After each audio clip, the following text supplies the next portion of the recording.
అందరికీ నమస్కారం. Welcome to news local. Swarnandhra Swachhandhra కార్యక్రమంలో భాగంగా శనివారం జలం జీవం కార్యక్రమాన్ని మున్సిపల్ సిబ్బంది నిర్వహించారు. స్థానిక ధర్మగుండం చెరువు వద్ద పేర్కొన్న వ్యర్థాలను తొలగించారు. ఈ సందర్భంగా బీజేపీ నాయకులు కోన సత్యనారాయణ మాట్లాడుతూ కాలుష్య రహిత భారతావనిని భావితరాలకు అందించేందుకు కేంద్ర రాష్ట్ర ప్రభుత్వాలు ఎంతో కృషి చేస్తున్నాయని, అందుకోసం నేడు తాగునీటి యొక్క విలువ ప్రతి ఒక్కరూ తెరగాలని, దీనికోసం ప్రజలు మన ఇళ్ల వద్ద నీరు వృధాగా పోకుండా జాగ్రత్తలు తీసుకోవాలని, వర్షాకాలంలో ఇంకుడు గుంతలు ఏర్పాటు చేసుకోవాలని, తద్వారా భూగర్భ జలాలు పెరిగేలా చేయొచ్చని అన్నారు. కార్యక్రమంలో భాగంగా మున్సిపల్ సిబ్బంది, మెప్మా ఆర్పీలు, సచివాలయ సిబ్బంది, పారిశుద్ధ్య కార్మికులు పరిసరాల పరిశుభ్రతకు తమ వంతు చేస్తామని ప్రతిజ్ఞ చేశారు. ఈ కార్యక్రమంలో టీడీపీ పట్టణ అధ్యక్షులు మత్సా నాగబాబు, 15వ ward TDP in-charge Palacharla Venkannababu, BJP నాయకులు Godavatti Ramachandrarao, municipal manager Srinivasarao, Swarna ward manager Dantu Srinivas, AER Anusha Lakshmi, sanitary inspector Mutyala Satyaraju, sanitary secretary Lakshmi తదితరులు పాల్గొన్నారు.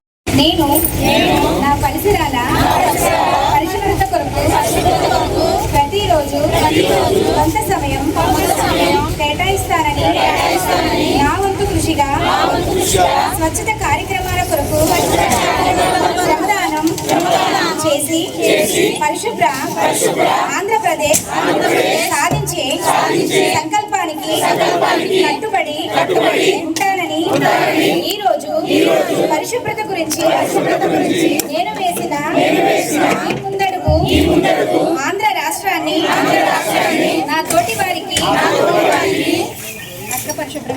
పరిశుభ్రంగా ఉంచడానికి సహాయం చేస్తుందని నమ్ముతూ ఈ రోజు నుండి నా తోటి వారికి కూడా స్వచ్ఛాంధ్ర స్వర్ణాంధ్ర కార్యక్రమంలో భాగంగా 3వ శనివారం జలం జీవం కార్యక్రమం ధర్మగుండ చెరుగట్టు వద్ద నీటి సంరక్షణ కొరకు మున్సిపల్ సిబ్బంది, సచివాలయం, అలాగే మెప్మా సిబ్బంది అందరూ కూడా వచ్చి ఇక్కడ పరిశుభ్రత చేయడం జరిగింది. ఎందుకంటే తాగునీరు ఇబ్బంది లేకుండా ప్రతి ఒక్కరికి కూడా ఉండాలని కేంద్ర ప్రభుత్వం కూడా జల్ జీవన్ మిషన్ ద్వారా ఇంటింటికి కూడా ఇవ్వడం జరుగుతుంది. అలాగే మన చెరువులు మనం కాపాడుకోవాల్సిన బాధ్యత ఖచ్చితంగా ఉంది.